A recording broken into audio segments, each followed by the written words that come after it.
மாணவ செல்வங்கள் அனைவருக்கும் அன்பு வணக்கங்கள். நான் உங்கள் கோபிநாத் ஆசிரியர். காப்போத சாதாரணதர பரீட்சை எழுத உள்ள மாணவர்களுக்கான நிகழ்நிலை பரீட்சைகளை நடாத்தி வருகின்றோம். அந்த வகையில் கடந்த பதிவிலே முதல் 10 வினாக்களுக்கான முதலாவது தொகுதி வினாத்தாளுக்கான விளக்கத்தினை பார்த்திருந்தோம்.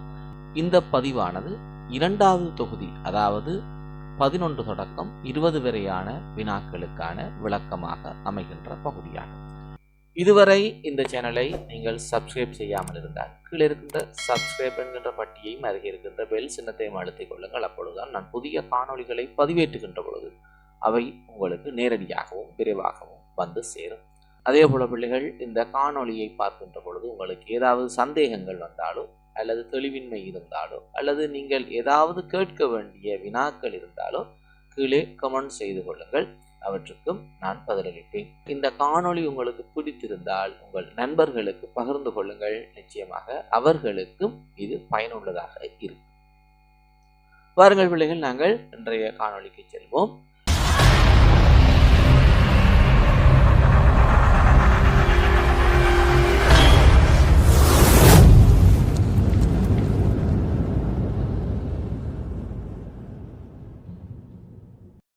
இன்றைய காணொளியிலே இதுவரை இந்த இரண்டாவது பகுதி பரீட்சையை 71 மாணவர்கள் அணுகியிருக்கிறீர்கள். அதிலே 21 பேர், 29% மாணவர்கள் நுவரெலியா மாவட்டத்திலிருந்து அணுகியிருக்கிறீர்கள். உங்கள் அத்தனை பேருக்கும் நன்றிகளை தெரிவித்துக் கொள்கின்றேன். அதே போல இந்த 71 மாணவர்களை பொறுத்த வரைக்கும் 1 புள்ளியிலிருந்து 10 புள்ளி வரை பரவலாக மாணவர்கள் பெற்றிருக்கிறார்கள். அதிகூடிய மாணவர்கள் பெற்ற புள்ளிகள் 6 ஆக பதிவு செய்யப்பட்டிருக்கிறது. எனவே இந்த இரண்டாவது தொகுதி பரீட்சையானது உங்களுக்கு சில சிக்கலான வினாக்களை கொண்டிருக்கிறது என்பதை எங்களால் பார்க்கக்கூடியதாக இருக்கிறது. 11வது வினா உயிர்களை அனாதிகாலமாகவே கட்டுப்படுத்தி இருப்பது. உயிர்களை அனாதிகாலமாகவே கட்டுப்படுத்தி இருப்பது மாயை, ஆணவம், கண்மம், வினை. உங்களுக்கு தெரியும், மும்மலங்கள் என்று சொல்லப்படுவது ஆணவம், கண்மம், மாயை என்று சொல்லுவோம். மும்மலங்கள். இந்த மும்மலங்களில் ஆணவமலம் உயிர்களை அனாதியாகவே கட்டுப்படுத்தி இருக்கும். அதனாலதான் அதுக்கு நாங்கள் மூலமலம், சகசமலம் என்ற பெயர்களை எல்லாம் சொல்லுவோம். அப்ப ஆணவமலமானது உயிர்களை அனாதிகாலமாகவே கட்டுப்படுத்தி இருப்பதனாலே அதற்கு மூலமலம், சகசமலம் என்ற பெயர்களை சொல்லுவோம். சரியான விடையை பெரும்பாலான மாணவர்கள் தெரிவு செய்திருக்கிறார்கள். அதேவேளை ஏனைய விடைகளையும் தெரிவு செய்திருக்கிறீர்கள். அப்ப நாங்கள் ஏனைய விடைகளை நாங்கள் விளக்கம் பார்க்க வேண்டும் இல்லையா? அப்ப மாயை என்றதை பொறுத்த வரைக்கும் மாயை என்ன செய்யும் என்றால், ஆன்மாவிற்கு கண்மத்தை அனுபவிக்கின்ற பொழுது அந்த கண்மத்தை அனுபவிப்பதற்கு தேவையான தனு, கரண, புவன போகங்களை கொடுப்பது மாயை. அப்ப இறைவன் மாயையில் இருந்துதான் ஆன்மாக்களுக்கு தனு, கரண, புவன போகங்களை தோற்றுவிக்கின்றான். அப்ப இந்த மாயை எப்படிப்பட்டது என்றால் ஆன்மாவுக்கு இடையிலே சேரும். அப்ப ஆணவம் அனாதியாக ஆன்மா எப்ப இருக்குதோ அப்பவே ஆணவம் இருக்கும். ஆனா இந்த மாயை ஆன்மாவுக்கு இடையிலே சேர்வது. ஏன் இடையிலே சேரும் என்றால் கண்மத்தை அனுபவிப்பதற்கான விடயங்களை தருவது மாயை. அப்ப நாங்கள் கண்மத்தை, இதைத்தான் திருவற்பயனிலே சொல்லுவார் உமாவதி சிவாச்சாரியார், விடிவாம் அளவும் விளக்கணைய மாயை வடிவாதி கண்மத்து அதாவது நாங்கள் என்ன செய்கிறோம் என்றால், இருளை கடப்பதற்கு, நாங்கள் இருளிலே இருக்கின்ற பொழுது அந்த இருளை கடப்பதற்கு ஒரு விளக்கை பயன்படுத்துவோம் இல்லையா? இப்போ விளக்கு என்றால் இந்த காலத்தில் எங்களுக்கு மின்சாரம் இருக்கிறது, எனவே மின்குமிழ்களை பயன்படுத்துகிறோம். இப்போ அந்த காலத்தில் விளக்கு. அப்போ விளக்கை வைத்துக்கொண்டு நாங்கள் எப்படி இருட்டிலே எங்களுடைய பாதையை நாங்கள் கடந்து செல்வதற்கு பயன்படுத்துகிறோமோ அதே போல ஆணவ இருளிலே இருக்கிற ஆன்மாவானது அதனுடைய போகின்ற வழி அந்த கண்மம், அந்த கண்மத்தின் எடுத்த பிறவி, அந்த கண்மத்துக்கு ஏற்ப பிறவி வரும். அப்ப அந்த பிறவியை கடப்பதற்கு ஆணவ இருளிலே இருக்கின்ற ஆன்மா அதனுடைய பிறவியை கடப்பதற்கு மாயையை ஒரு விளக்கினை போல பயன்படுத்துகிறது. அப்ப எப்படி நாங்கள் ஒரு விளக்கை வைத்துக்கொண்டு இருளிலே பாதையை கடந்து செல்கிறோமோ அதே மாதிரி இந்த மாயையினால் கிடைக்கப்பெற்ற தனு என்றால் உடம்பு, கரணம் என்றது எங்களுடைய அந்த கரணங்கள், மனம், புத்தி, சித்தம், அகங்காரம், புவனம் என்றால் நாங்கள் வாழ்கின்ற உலகம், போகம் என்று சொன்னால் நாங்கள் இந்த உலகத்தில் அனுபவிக்கின்ற விடயங்கள். அப்ப எங்களுக்கான இந்த உடலை இயக்கக்கூடிய மனம், புத்தி, சித்தம், அகங்காரம் என்கின்ற அந்த கரணங்கள், நாங்கள் வாழ்கின்ற இந்த உலகம், அதே போல நாங்கள் அனுபவிப்பதற்கான பொருட்கள், இவை எல்லாம் எங்களுக்கு மாயை உருவாக்கி தருகிறது. சரியா? அதனாலதான் மாயை ஆன்மாவுக்கு இடையிலே வந்து சேரும். ஏனென்றால் கண்மத்துக்கு ஏற்ப மாயை கிடைக்கும் இல்லையா? அப்போ மாயை ஆன்மாவிற்கு இடையிலே வந்து சேரும். மூன்றாவது பாருங்கள், கண்மமும் ஆன்மாவுக்கு இடையிலே வரும். ஏனென்றால் நீங்கள் கண்மங்களை படிச்சிருப்பீங்க. கண்மம் 3 வகைப்படும். சஞ்சிதம், பிராரத்துவம், ஆகாமியம் என்று. சஞ்சிதம் என்றால் நாங்கள் செய்த வினைகளுடைய தொகுப்பு, பல வினைகளுடைய தொகுப்பு, அதை சஞ்சிதம் என்று சொல்லுவோம். அந்த சஞ்சிதத்திலிருந்து இந்த பிறவிக்கென்று நாங்கள் எடுத்து வர வினைகள் இருக்கும் இல்லையா?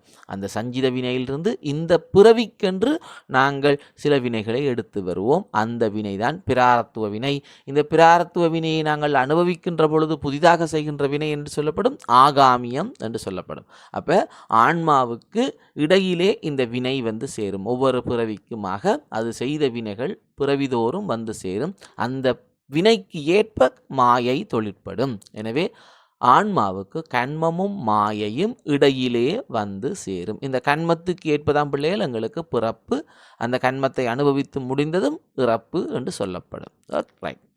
அடுத்த விடை பாருங்கள், 4வது விடை வினை என்று சொல்லப்படுவது. வினை என்று சொன்னால் செயல். அப்போ கண்மம், வினை எல்லாம் ஒரே பொருளை தருவன.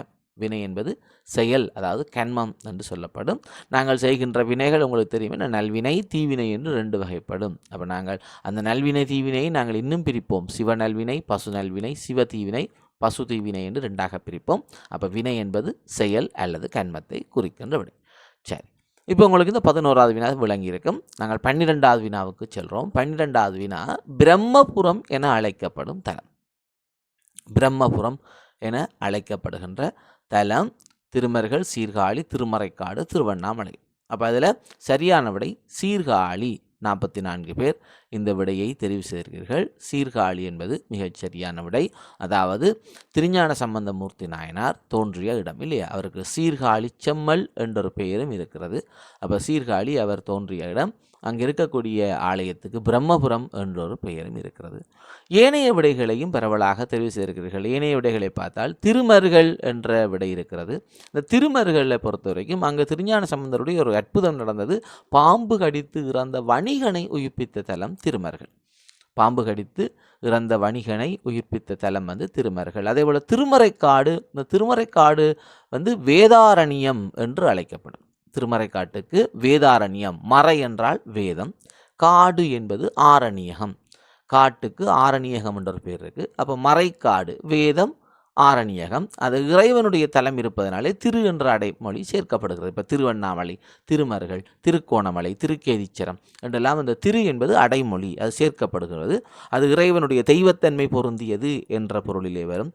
அப்போ திருமறைக்காடு. மறைக்காடு என்றால் வேதம், ஆரண்யம், வேதாரண்யம். இது ஏன் அந்த காரணம் என்றால் வேதங்களால் பூசிக்கப்பட்டது. அதான் வேதாரண்யம் என்று சொல்லப்படுது. வேதங்களால் பூசிக்கப்பட்டதனால வேதம் என்று வருகிறது. அந்த தலம் வேதங்களால் பூசிக்கப்பட்டு பூட்டப்பட்டிருந்த தலம் இல்லையா? அங்கே அப்பர் பெருமானும் திருஞான சம்பந்தமூர்த்தி நாயனாரும் இணைந்து அற்புதம் செய்திருக்கிறார் என்று படிச்சிருப்பீங்க. அப்பர் பெருமான் அந்த திருமறைக்காட்டு கோயிலுடைய கதவை திறக்க ஞானசம்பந்த பெருமான் அதை பூட்டி வைத்தார் என்று படிச்சிருப்பீங்க. 4வது விடை பாருங்கள், திருவண்ணாமலை. திருவண்ணாமலை என்று சொல்வது அக்கினித்தலம். பஞ்சபூத தலங்களிலே அக்கினித்தலமாக விளங்குவது இந்த திருவண்ணாமலை. எங்களுடைய அடியார்கள் அல்லது அருளாளர்கள் என்ற ரீதியில் நாங்கள் அருணகிரிநாதர் பற்றி படிச்சிருக்கோம். இந்த அருணகிரிநாதர் வாழ்ந்த இடம், அவருக்கு இறைவனுடைய திருவருள் கிடைத்த இடம் வந்து திருவண்ணாமலை. திருவண்ணாமலை வந்து பல சித்தர்கள் வாழ்ந்த இடம், நினைக்க முக்தி தரும் தலம் என்று சொல்லுவோம். அதே போல் நாங்கள் இந்த கார்த்திகை விளக்கீடு சிறப்பாக இடம்பெறுகின்ற தலம் திருவண்ணாமலை என்று சொல்லுவோம். அதில் வந்து இந்த கார்த்திகை விளக்கீடு என்று இறைவனுக்கு பரணி தீபம் ஏற்றுவார்கள். முதல் நாள் பரணி தீபம் ஏற்றுவார்கள், அடுத்த நாள் கார்த்திகை தீபம் ஏற்றுவார்கள். மிக சிறப்பாக செய்யக்கூடிய தலம் திருவண்ணாமலை. அதே போல் முத்தி தலங்களிலே ஒன்று, நினைத்தாலே முத்தி கிடைக்கக்கூடிய தலம் திருவண்ணாமலை. இப்படி நிறைய சிறப்புகள் இந்த திருவண்ணாமலைக்கு உண்டு. அப்போ பிரம்மபுரம் என்று அழைக்கப்படுகின்ற தலம் சீர்காழி. ரைட்.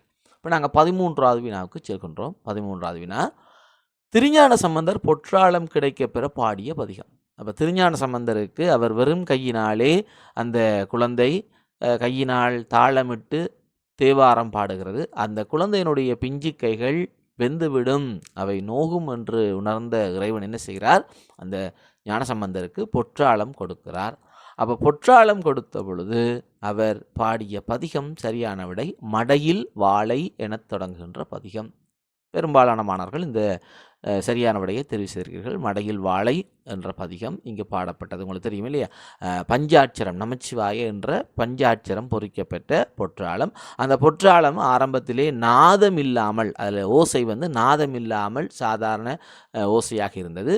அந்த தாளத்திற்கு அங்கு இருக்கக்கூடிய இறைவி, அந்த இறைவி ஓசை கொடுத்ததுனால அவைக்கு ஓசை கொடுத்த நாயகி என்ற ஒரு சிறப்பும் வந்தது. இப்போ இந்த இறைவன் ஞானசம்பந்தருக்கு பொற்றாளம் கொடுத்த தலம் எது? சரியான விடை தெரிந்தவர்கள் கீழே கமெண்ட் செய்து கொள்ளுங்கள். இறைவன் ஞானசம்பந்தருக்கு பொற்றாளம் கொடுத்த தலம் எது? சரியான விடை தெரிந்தவர்கள் கீழே கமெண்ட் செய்து கொள்ளுங்கள்.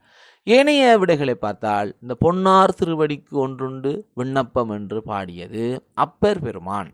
இப்போ நாங்கள் ஏனைய கடந்த காணொலியிலையும் சொல்லியிருந்தேன், நான் என்னுடைய வகுப்புலையும் சொல்கிறேன், இந்த MCQ வினாக்களில் சரியான விடையை தெரிவு செய்கிறது எப்படி என்றால், எங்களுக்கு சரியான விடை நேரடியாக தெரியவில்லை, குழப்பமாக இருக்குன்னு சொன்னால் எந்த விடை வராது என்று சொல்லி அதை நாங்கள் வெட்டி கொண்டு வந்தோம் என்றால் சரியான விடை இலகுவாக வந்துடும்.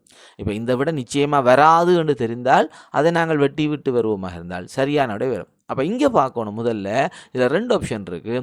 ஒன்று, இதில் திருஞான சம்பந்தர் பாடிய பதிகம் எதுன்றதை முதல்ல கண்டுபிடிக்கணும். இதில் திருஞான சம்பந்தர் பாடிய பதிகம் எது என்று தெரிஞ்சாலே எங்களுக்கு விட இன்னும் இலகுவாக அணுகிடலாம். இப்போ பொன்னார் திருவடிக்கு ஒன்றுண்டு விண்ணப்பம் பாடியது அப்பர் பெருமான். அப்போ அது எங்களுக்கு தெரிந்திருக்கணும். இப்போ 2வது, மாசில் வீணையும் என்று பாடியது யார்? மாசில் வீணையும் மாலை மருதமும் வீசுதென்றலும் வெங்கில வேணிலும் என்று பாடியது யார்? அதுவும் அப்பர் பெருமான்.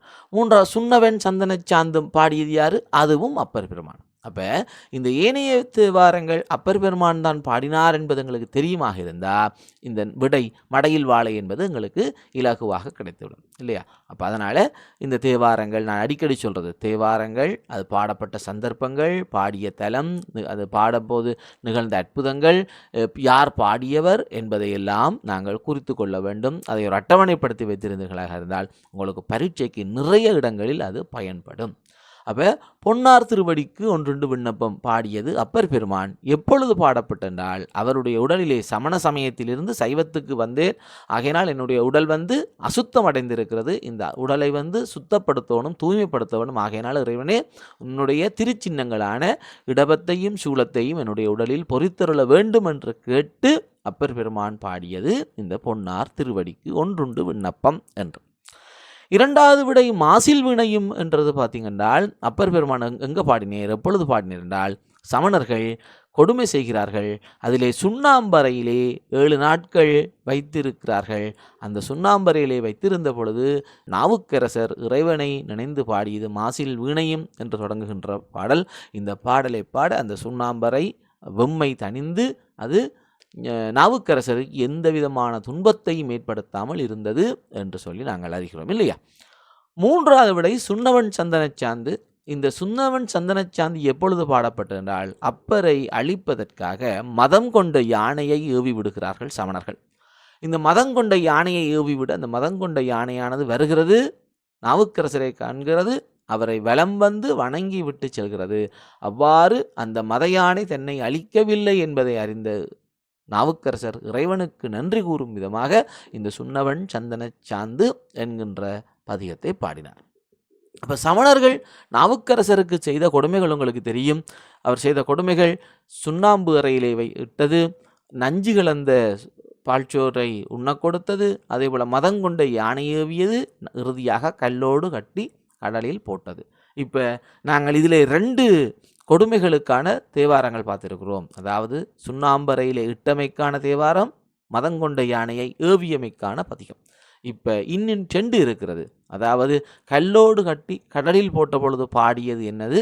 சொற்றுணை வேதியன். அது எல்லோருக்கும் தெரியும். சொற்றுணை வேதியன் என்று தொடங்குகின்ற பாடல் அவரை கல்லோடு கட்டி கடலிலே போட்ட பொழுது பாட அந்த கல்லானது தெப்பமாக மிதந்து அவரை கரை சேர்த்தது.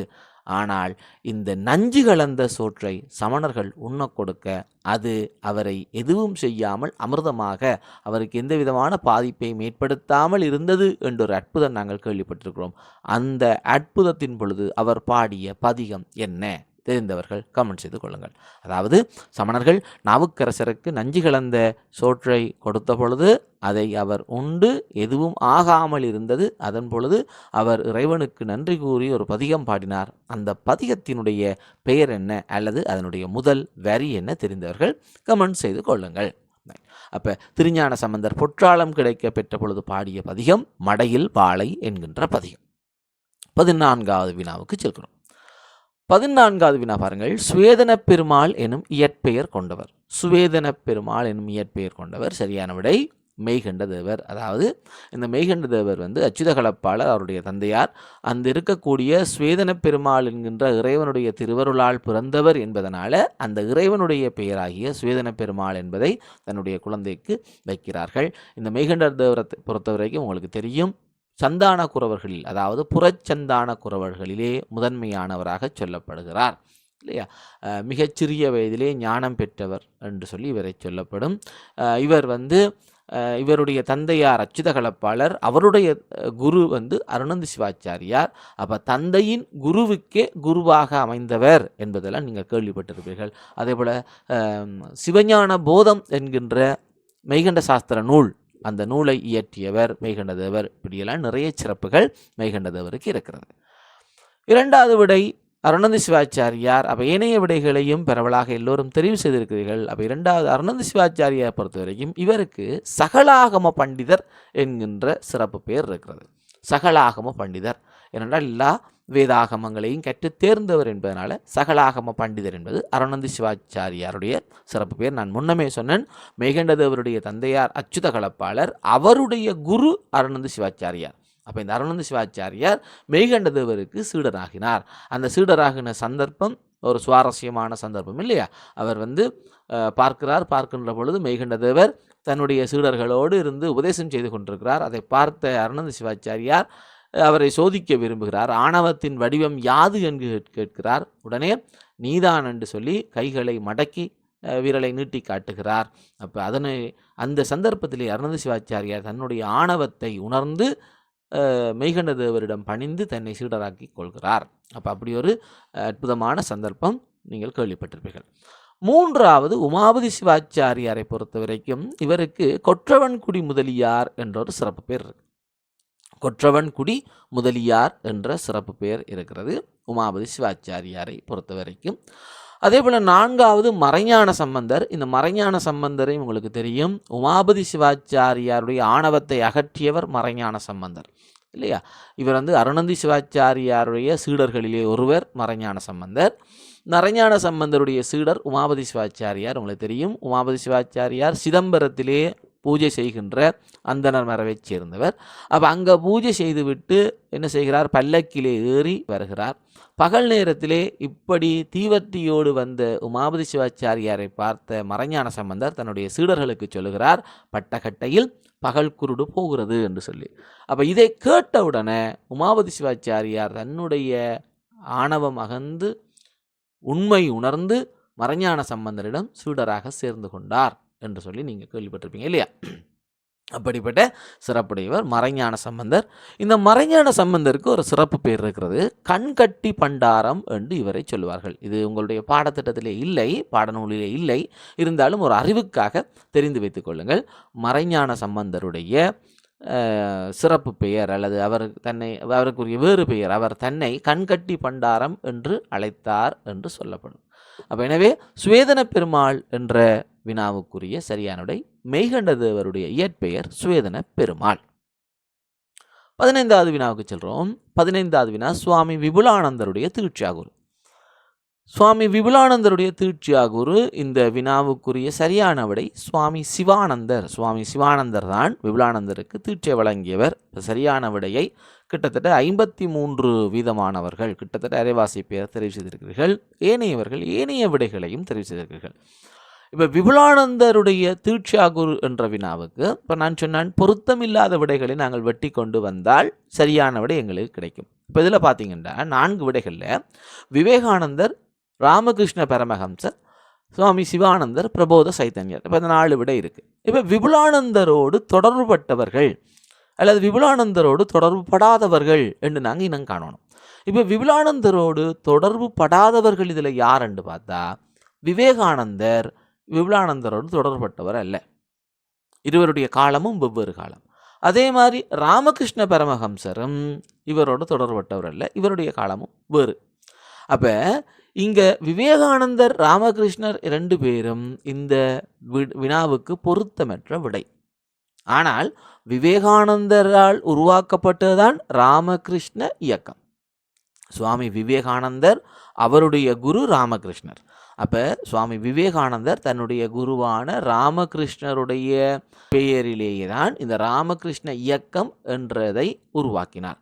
அந்த ராமகிருஷ்ண இயக்கத்திலே சுவாமி விபுலானந்தர் இணைந்து கொண்டார்.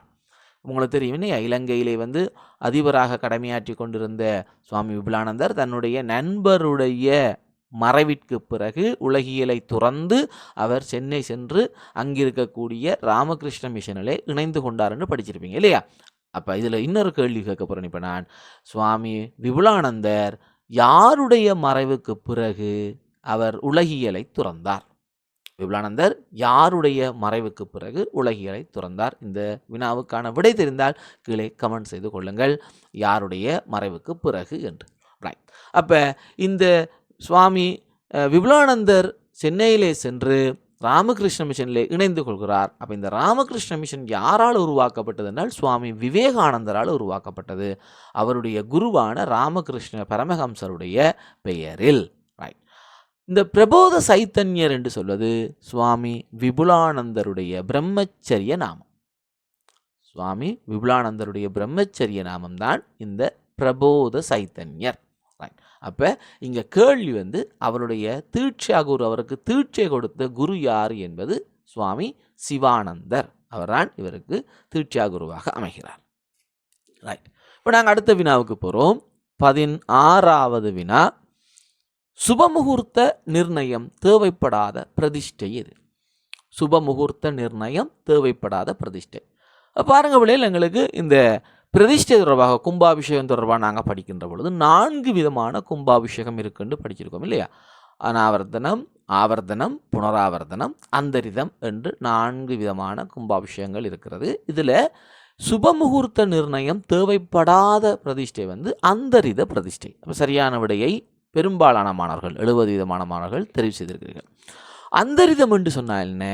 ஒரு கொலை, ஆலயத்திலே ஒரு கொலையோ ஒரு திருட்டோ அல்லது ஒரு குண்டு வெடிப்பு சம்பவமோ இப்படி ஏதாவது ஒரு சம்பவங்கள் நடந்து ஆலயத்திலே இருக்கக்கூடிய மூர்த்திக்கு சேதம் ஏற்பட்டு விட்டால், ஆலயத்திலே இருக்கக்கூடிய மூர்த்தி, இப்போ திருடர்கள் ஆலய கதவை உடைத்து உள்ளே இருக்கக்கூடிய மூலஸ்தானத்தில் இருக்கக்கூடிய மூர்த்தியை களவாடி செல்கிறார்கள், அல்லது பரிவார தெய்வங்களில் ஏதோ ஒன்றை களவாடி சென்று விடுகிறார்கள், அல்லது ஏதோ ஒரு அசம்பாவிதம் ஏற்பட்டு சண்டை ஏற்பட்டு அங்கே இருக்கக்கூடிய விக்கிரகம் உடைந்து விடுகிறது, அல்லது சிவாச்சாரியார்கள் பூஜை செய்கின்ற பொழுது ஏதோ காரணத்தினாலே அந்த விக்கிரகம் உடைந்து விடுகிறது. இப்படி ஏதாவது அசம்பாவிதமாக அங்கிருக்கக்கூடிய மூர்த்திகளுக்கு சேதம் ஏற்பட்டால் என்ன செய்வார்கள்? உடனடியாக அது இந்த பழைய விக்கிரகத்துக்கு பதிலாக புதிய விக்கிரகத்தை ஸ்தாபித்து கும்பாபிஷேகம் செய்வார்கள். இதைத்தான் அந்தரிதம் என்று சொல்லுவது. இந்த அந்தரித கும்பாபிஷேகத்துக்கு நாள் நட்சத்திரங்கள் எதுவுமே பார்க்க வேண்டிய தேவை இல்லை. ஒரு விக்கிரகம் உடைந்தாலோ சேதமடைந்தாலோ எதிர்பாராத விதமாக உடனடியாக நாங்கள் என்ன செய்ய வேண்டும்? புதிய விக்கிரகத்தை பெற்று உடனடியாக பிரதிஷ்டை செய்யப்பட வேண்டும். இதுதான் அந்தரிதம்.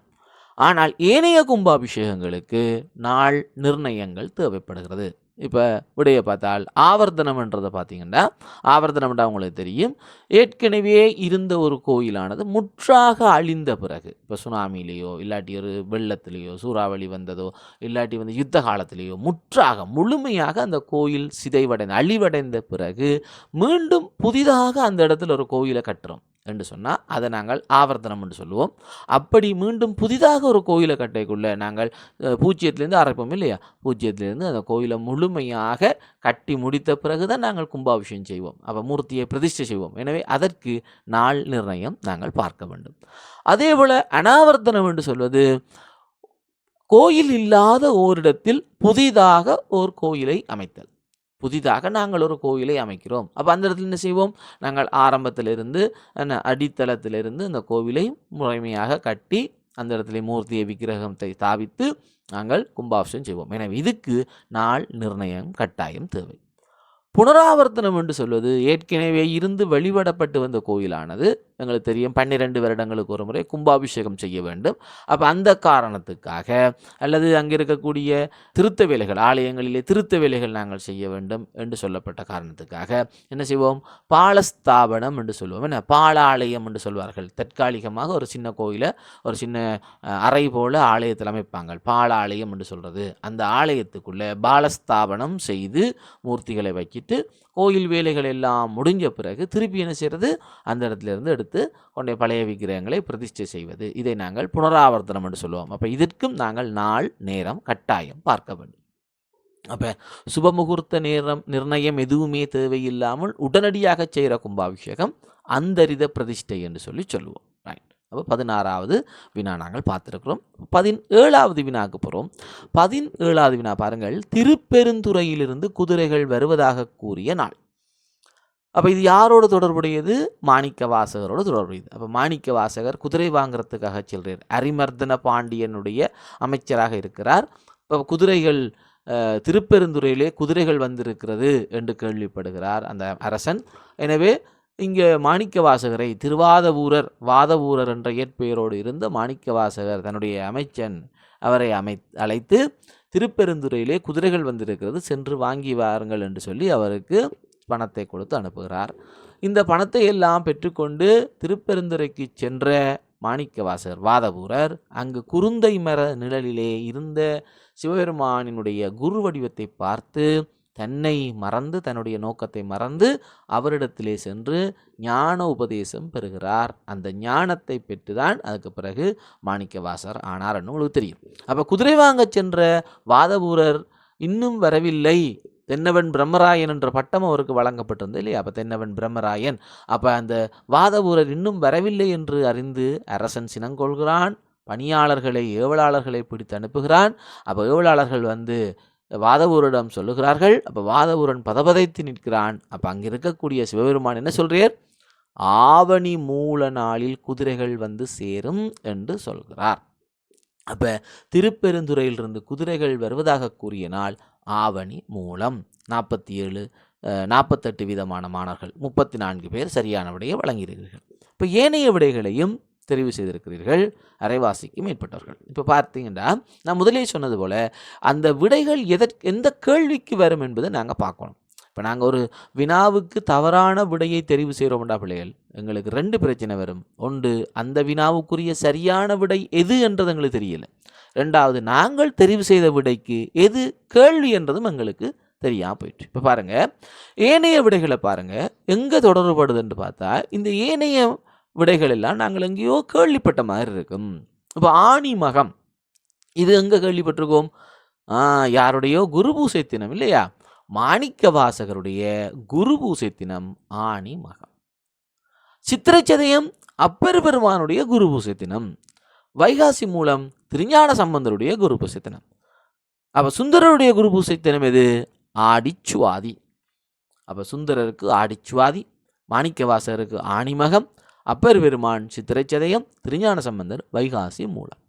அப்போ இங்கே வினா வந்தது, கேள்வி கேட்கப்பட்டிருக்கிறது. திருப்பெருந்துறையிலிருந்து குதிரைகள் வருவதாக கூறிய நாள் எது? சரியான விடை ஆவணி மூல நாள். 18வது வினாவுக்கு செல்கிறோம். 18வது வினா, அரிமர்தன பாண்டியனால் வாதவூரருக்கு வழங்கப்பட்ட பெயர்.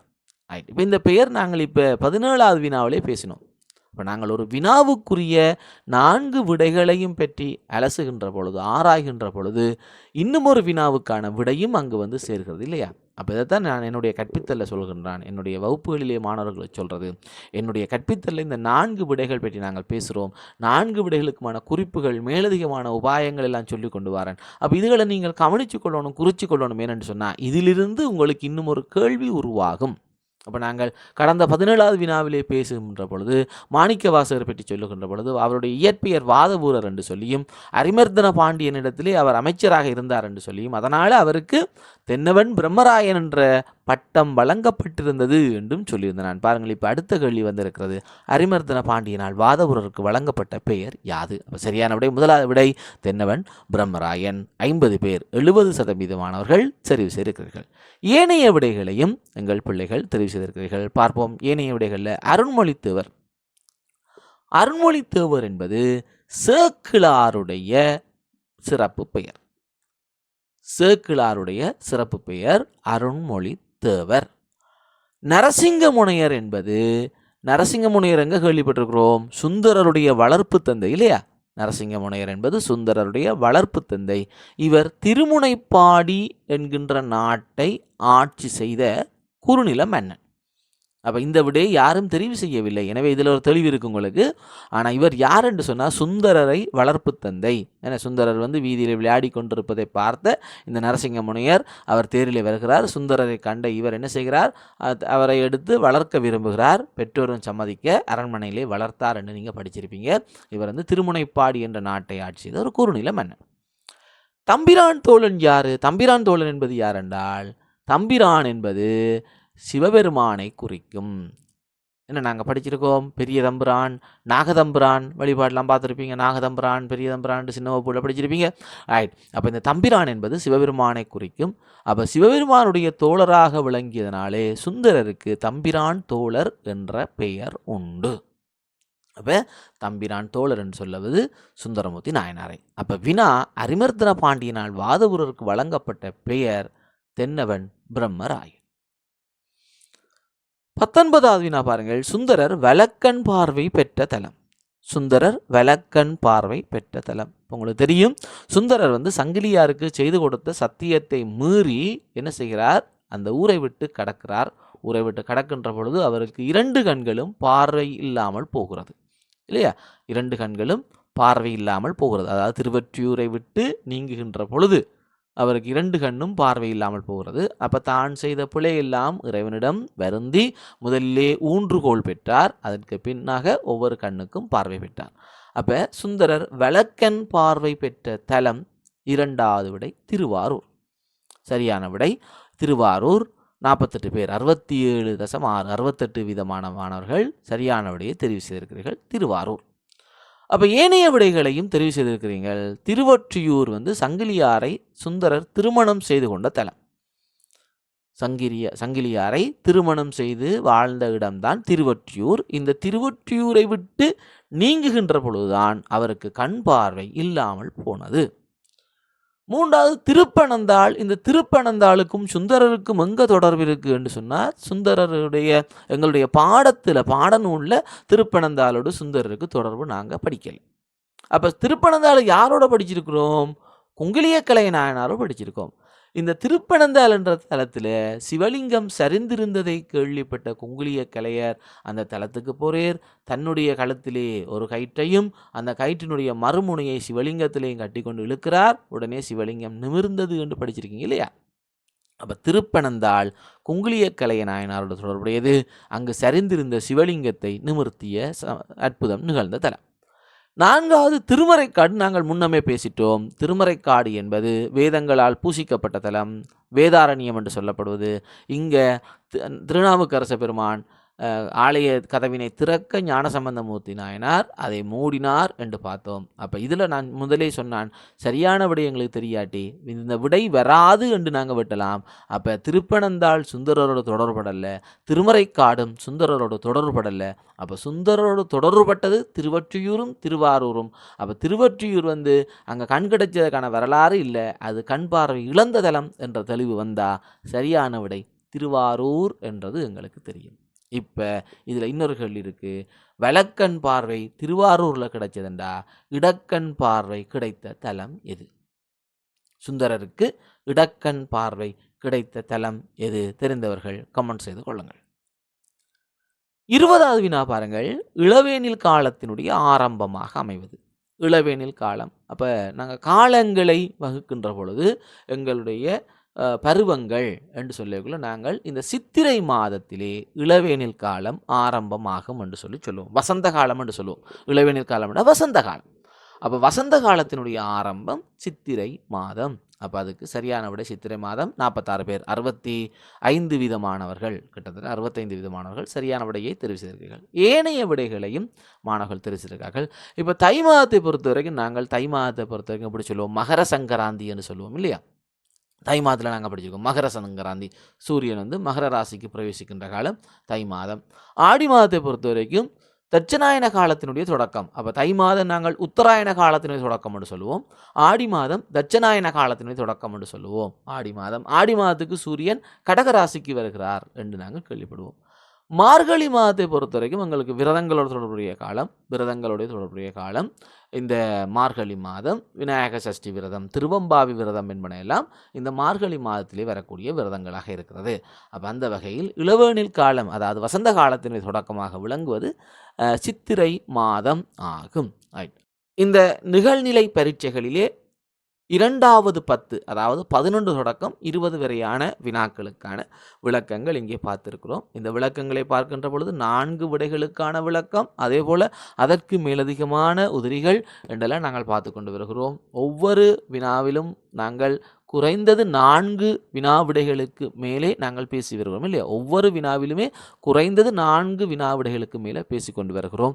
அப்போ அந்த வகையில் இன்றைய நாள் இந்த காணொலியினூடாக உங்களுக்கு ஒரு 50க்கும் மேற்பட்ட வினா விடைகளை நாங்கள் பேசியிருப்போம். இந்த 10 வினாக்களை வச்சுக்கொண்டே ஒரு 50க்கும் மேற்பட்ட வினா விடைகளை நாங்கள் பேசியிருக்கிறோம். இவை உங்களுக்கு நிச்சயமாக பயனுள்ளதாக இருக்கும் என்று எண்ணுகின்றேன். இவை உங்களுக்கு புரிந்திருக்கும் என்று எண்ணுகின்றேன்.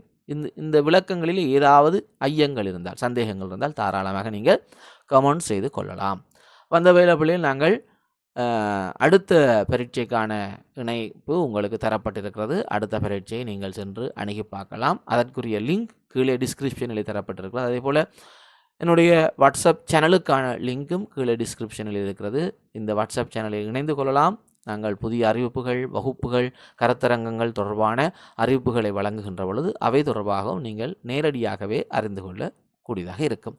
எனவே நன்றி பிள்ளைகள். நாங்கள் அடுத்த 3வது பரீட்சைக்கான காணொளியிலே உங்களை சந்திக்கின்றேன். அதுவரை உங்களிடமிருந்து விடைபெற்றுக் கொள்கின்றேன். நன்றி, வணக்கம்.